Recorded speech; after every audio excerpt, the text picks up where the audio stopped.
Right to it. We've got a major wildfire burning in Custer and Pueblo counties tonight. It started overnight just east of Westcliff, and in less than 24 hours, the fire has consumed more than 15,000 acres.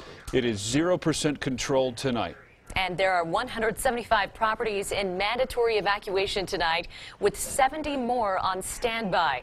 There are 6 agencies working the fire tonight. Air support is on order, but high winds have made that aerial attack difficult to execute. We know that 1 home and 5 other outbuildings have been lost. Tonight, evacuees are being housed at the State Fair's Ag Palace in Pueblo. Large animals are being kept at the State Fair Horse Arena, with smaller pets being taken to Pueblo Animal Services at 4600 Eagle Ridge Place in Pueblo. And now continuing our team coverage on the Junkins fire. News Channel 13's Emily Allen has been tracking the firefight all evening. She's at the Red Cross shelter tonight at the fairgrounds.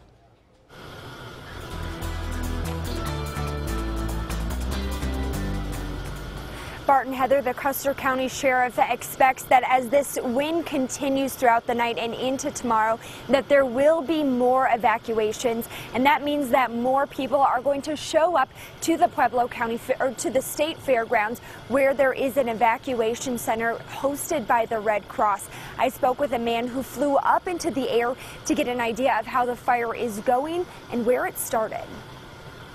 The only thing more dramatic than the view from the ground, that plume went up to 15,000 feet, is the sight from the air. It was bigger than I thought, and it was more widespread than I thought.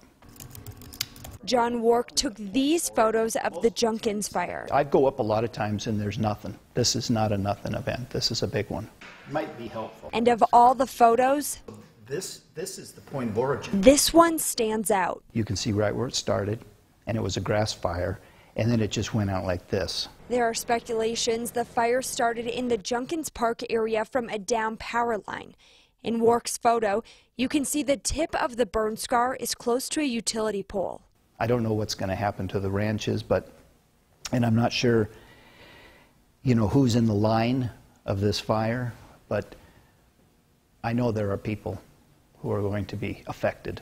This is where the fire started, and you can see this pink oblong shape is where it's burned since then. Now, it's just continued to burn almost straight east because of these strong winds, but as the winds shift, this fire is expected to fan out to the north. Yeah, it's headed right straight towards our house. Flames forced Tina and John Stalford out of their home for the second time in just 2 weeks. There was a lot of panic up there, a little bit more so than the last time. This fire is moving a lot faster. This time, they got out faster. It was all still sitting there, boxed up, ready to go. So most of it. Straight below me would be where the fire started. Wark watched the flames from afar. All of this area is wishing the fire would keep its distance from homes on the ground.